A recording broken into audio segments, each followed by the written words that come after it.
The Sun and Wayward Stars by ThBiButterfly. Chapter 2. The Full Treatment. Sirius grunted as he hauled his trunk down the train corridor. He glanced back at Regulus and huffed, finding him casually levitating his own trunk behind him.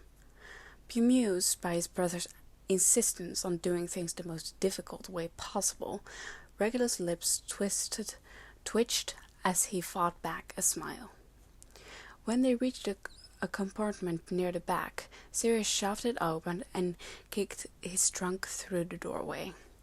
"Merlin, Sirius, just ask for help," Potter chastised, hefting the trunk onto his shoulders before depositing it on the racks.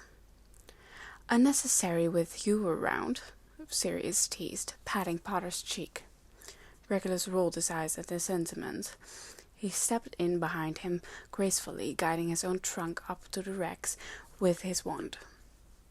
The other two boys stared at him curiously. Pettigrew glanced between the two trunks, shaking his head in amusement. Meanwhile, Lupin watched him with a mixture of confusion and interest. "Hello again," Potter said, grinning down at him as he turned away from the racks. "Do you need help with your Arching an eyebrow, Regulus looked up at his trunk pointedly. Potter followed his gaze, then pursed his lips together, clearly annoyed. That was just the boy needed to get through the train ride, it turned out. Regulus smirked as he settled next to Sirius, who happily made room. His brother eagerly tucked in quite close to Lupin, much to the lanky bloke's chagrin. "So, Regulus, since you've already met James, I'm Peter, and this is Remus," Pettigrew began, clasping his hands together. "Are you excited to meet the Potters? They're quite lovely." Regulus hummed noncommittally. He was unconcerned about the aspect of holes until stepping foot on the train. His curiosity of Potter's parents was hardly the reason he'd agreed to go, closer to the last on the list, actually. Remus studied him for a moment and then nodded. "They have a tremendous library. You could stay lost in it for days." "Oh, really? That does sound lovely," Regulus replied, allowing a small smile to creep out. Just for Remus's sake. He'd already worked out that showing favor to Remus annoyed Potter, and planned to use this to his advantage as much as possible. Potter apparently didn't like being ignored, or disliked. Releasing a surprised noise from his nose, Remus met his eyes in acknowledgement. As he turned back to face the center of the car, Remus visibly started at the look on Potter's face. "What? Why am I getting the death glare?" he demanded. "Nothing, never mind," Potter dismissed, turning his head towards the window. Eyebrows furrowed in confusion, Remus looked at Sirius, who shrugged helplessly. Leaning back against the seat, Remus attempted to disappear into it, burying his face in a novel. Sirius watched him pensively for a little while before turning to Regulus. He reached out and patted Regulus's hand. "Don't stress, all right? Effie and Monty are quite sweet, and they know you're coming, so they're prepared for you and everything." "I hope they haven't gone through any trouble," Regulus whispered back, worry creating a wrinkle between his eyebrows. "Now, don't start that," Sirius warned, budging his shoulder. "Let them spoil you, Reg." "Spoil me?"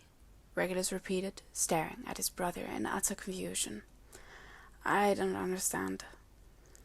Sirius's face softened as he linked their hands together. "You will. Just wait and see."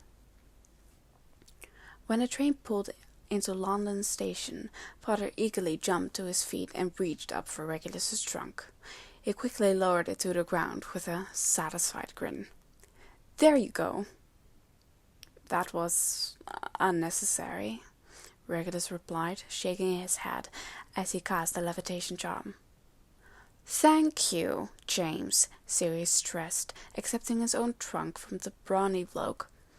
Manners, Reggie? Regulus shrugged as he followed his brother out onto the platform. He had no intention of using his manners with the Potters. His focus of this 2 weeks break was serious and rebuilding the bond between them. That was what mattered, not some bloody strangers, and especially not Potter's feelings. There they are, a tall man called out, his graying hair catching the light of the station. His glasses mirrored his son's, as did the wide grin on his face. Next to him, a short, plump woman wrapped a brightly colored fabric, clasped her hands together excitedly. She was quite pretty, with her long black hair wrapped up in an elaborate plait. The bangles on her arms shimmered with her movements. Sirius burst from the train, dropping his trunk on the ground the moment he connected with it, and throwing himself at the woman. Snorting a laugh, Potter reached down and grabbed the abandoned trunk, hauling it along with his own. He glanced back at Regulus with a smug grin, nodding towards them. Regulus followed silently, eyes flickering between the couple. "This is Regulus," Sirius announced proudly, stepping back from a deep embrace with the woman and reaching for him. "He's agreed to spend holes with us." The tone in his voice made it quite clear that this was a significant event. Regulus was relieved he saw it that way. Stepping forward, the woman smiled softly at him. "It's nice to meet you, Regulus. Sirius told us so much about you, and we are thrilled to have you over for holes." She offered a hand to him, but not to shake. The hand was palm up and open, beckoning him forward. Regulus hesitated, suddenly second-guessing his decision for the 9th time. He pulled his bottom lip into his mouth and chewed on it, considering the hand and its implications. This wasn't what he was expecting. Sure, the Potters would be polite. That tracked. What did he expect from him, then? What more did she expect from him, though? "It's all right," the woman spoke gently, stepping closer. "My name's Euphemia, but you may call me Effie, if you like, or Mrs. Potter, if that makes you more comfortable." Her hand lightly patted his shoulder. "Do you prefer Regulus or Reggie? I've heard Sirius use both." Inhaling sharply at the touch, Regulus swallowed hard. Regulus. His mind whirled, panic flickering through it as he stared at her. This woman, Effie, was so warm and comforting him. Regulus didn't understand why. He hadn't done anything to earn her affection, and actively planned to avoid it. Regulus grinned, throwing an arm around Regulus' shoulders. "He's a bit uptight. Needs the full treatment, I'd say." He leaned down and whispered into Regulus' ear. "You can trust him. I promise. Just relax, Reggie." Nodding slowly, Regulus reached out and placed his hand on Effie's hesitatingly. "Nice to meet you, Mrs. Potter." She tucked him forward, then cradled his face into her hands. "You're safe with us, Regulus. If you need anything, please let me know." Regulus stared into her deep brown eyes as he instinctively leaned into her touch. Her deep superior hands were so soft and warm, her thumbs gently caressing his cheeks. It was like nothing he'd ever felt before, and he immediately craved more. His eyes fluttered close as he reveled in the sensation. Why was she so warm? "Can I give you a hug?" she whispered. He nodded slightly, his eyes flickering open as she pulled him into her arms. Regulus nearly sobbed against her shoulder. It was a close call. Effie's arms held him tight as she whispered encouraging words in his ear. deflating against her, his wand arm wrapped around her shoulders as he heard his trunk drop to the ground behind him. This was such a foreign feeling, to be enveloped into a woman's arms. "We are glad you're here," said the man, squeezing Regulus's shoulder. "My name is Flemond, but everyone calls me Monty. Mr. Potter, if you prefer." Regulus blinked repeatedly, forcefully pushing aside the gooey warmth that coursed through his insides and pulling back. He allowed Effie to hold him tight to his forearms for a moment before nodding towards Monty. "Mr. Potter?" "I've heard you like potions," Monty said, an eager smile slipping across his lips. The Potter blokes had the same eager smile, too. "I would love to pick your brain on a few I've created myself. What do you say?" Looking up at Monty, Regulus halved a laugh in relief. "I'd like that." Effie squeezed his arm and released him before turning to her son. "Jamie, you clever lad, your turn." Father dropped the trunks he was hauling and burst into her arms, embracing her tightly. "Hi, Mom!" With a flick of his wand, Regulus summoned his trunks and followed him as he and Monty walked towards the exit. He could hear Sirius and Potter animatedly relaying all of their antics and stories to Effie as they trailed him. Monty glanced back to them fondly, then sighed. "Are you involved in any of their pranks or wild adventures?" "No," Regulus insisted, horror splashing across his face. "I would never." All right, Monty soothed, clasping a hand on his shoulder. "You're not in any trouble, and neither are they. Not with me, anyway. They've done their fair share of detention, I'm sure." Regulus's shoulder relaxed marginally, and he dropped his gaze to the ground. "I'm not in their house. You do know that?" "Mm-hmm," Monty hummed, leaving his hand on Regulus's shoulder. "Slytherin, yeah?" Nodding cautiously, Regulus's eyes flicked up to his face. "Is that a problem?" "Not at all. I'm quite fond of old Slughorn myself.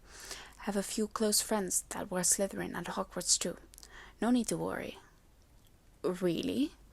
You are friends with Slytherins?" Regulus asked quietly, staring up at him in awe. Potter often bragged about how his parents were Gryffindor to anyone who would listen. Monty smiled warmly. "I am. It wasn't common back then either, but potions was my specialty, and the majority of the lads that stuck with it were Slytherin. Eventually, we grew rather fond of each other." "All right," Regulus accepted, relaxing a bit. If Monty wasn't bothered by his house, and Effie kept hugging him like she did, this might not be such a difficult break after all. He prepared himself to feel outcast and tolerated, figuring it would all be worth it to snatch Sirius back.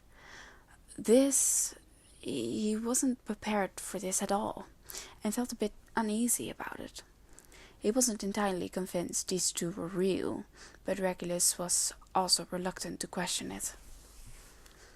As they stepped into the apparition room on the far side of the platform, Monty reached back with his wand towards Regulus's trunk. He shrunk it down to the size of his palm and pocketed it. Glancing to his wife, he smiled as he pointed his wand at the other two boys' trunks and repeated the spell. As their trunks shrunk to a tiny size, the boys picked them up and shoved them into their pockets as well. "You've side-apparated before, I reckon?" Monty checked, tipping his head to the side. Regulus nodded in affirmative. "Yes." "Good. I presume you've apparated on your own by now too, but since you've never been to Potter Manor, I'll escort you this time. Is that all right?" he asked, waiting patiently for Regulus's response. "That's fine," Regulus agreed, taking his arm. With a loud pop, they disappeared instantly, landing outside a large manor house on a sprawling estate. Regulus sucked in a sharp breath. His eyes widened as he took in the delicately mannered garden out front and the welcome air of the place. Regulus tensed as he pulled his hands away from Monty's arm, wrapping it around his middle. His wand was still firmly grasped in his other hand, but lay prone at his side. 3 loud expulsions of air revealed Effie, Sirius, and Potter. Sirius surged forward and whooped enthusiastically. "Home at last!" He burst into the front door and raced up the staircase. Potter laughed brightly, sprinting after him. "Wait for me!" Effie shook her head, following the boys inside. She was smiling though, her eyes dancing with delight at the sight of them. Glancing back, she gave Monty a pointed look. "Perhaps a tour, then?" "Of course," Monty agreed, slipping a hand behind Regulus's back and guiding him forward. "What would you like to see first? Your room? The gardens?" "Am I staying close to Sirius?" Regulus asked, moving tentatively towards the house. Effie nodded, waving him closer. "You're right next to him in the 3rd door. Jamie is across the hall." Monty pulled Regulus's trunk out of his pocket and set it to the ground, quickly reversing the miniaturation spell. He flicked his wand, sending a trunk flying up the stairs and barreling down the hallway on the 3rd floor. "Let's get you settled first, shall we?" Following Monty and Effie up the stairs, Regulus was startled when they clasped hands fondly. His brow furrowed as he stared at their connection. While he'd held Sirius's hand often when they were little, his parents never did. The Potters clearly did things different. That was abundantly obvious, but he hadn't expected open displays of affection between them. "Here we are," Monty said, gesturing at the 3rd floor as they reached it. "Your room is the first one on the right, Sirius the 2nd, and James is across the hall. I will say Sirius tends to end up in James's bedroom by day 3 typically." Effie huffed a soft laugh. "I think they're quite used to bunking together at school." Sirius doesn't like to be alone," Regulus replied automatically. He pressed his lips together as soon as the admission slipped out. At home, it had always been the same. Sirius often snuck into his room too, crawling into Regulus's bed for comfort after a night terror. "Fair enough," Monty shrugged, seemingly unconcerned with the revelation. "Can't say I sleep terribly well without my darling wife." He leaned down and kissed her temple. Leaning into him, Effie chuckled. "What would you do without me?" "Probably hide out in my lap all day and cash on the sofa every night," Monty replied. "And never take a meal unless it was forced on you?" Effie suggested, a smirk sliding across her face. Monty snorted a laugh. "Very likely." He leaned his forehead against hers. "Merlin knows I'd be lost without you." Regulus cleared his throat and turned abruptly down the hall, feeling as though he'd intruded on a private moment. He stepped into the room designated for his use and paused. There was a large, four-poster bed, similar to the one at Hogwarts, as well as a desk and a bureau. The entire room was decorated in green and silver, with a number of books stashed in series of the bookshelves along the wall. Immediately, he let a relief wash over him. It was quite similar to his dorm. "Oi, Regulus," Potter calls from the hallway, peering into his room. "What do you think?" "It's fine," Regulus said quietly, unwilling to let Potter see his palpable relief. Potter leaned against the doorway, eyebrow arched skeptically. "Just fine?" Nodding curtly, Regulus moved towards his trunk. He felt Potter's eyes on his back, trailing him around the room. Regulus ignored him, focusing his attention on unpacking his trunk. As he stacked his favorite books on the nightstand, Regulus sighed contentedly. Seeing his things spread around him was more comforting than Effie's hug. Well, maybe equally comforting. Regulus frowned. He didn't even like hugs. Hello. Well, that was the second chapter of this fic. I hope you enjoyed it. It seems like my motivation is back to making these videos, at least for now. Very typical, as I've just been handed 3 different assignments, and now I have a busy schedule. My brain decides, yes, let's make these videos to make myself more busy, because that's how it works, because, logic. Anyway, I hope you enjoy this, and have a very nice day.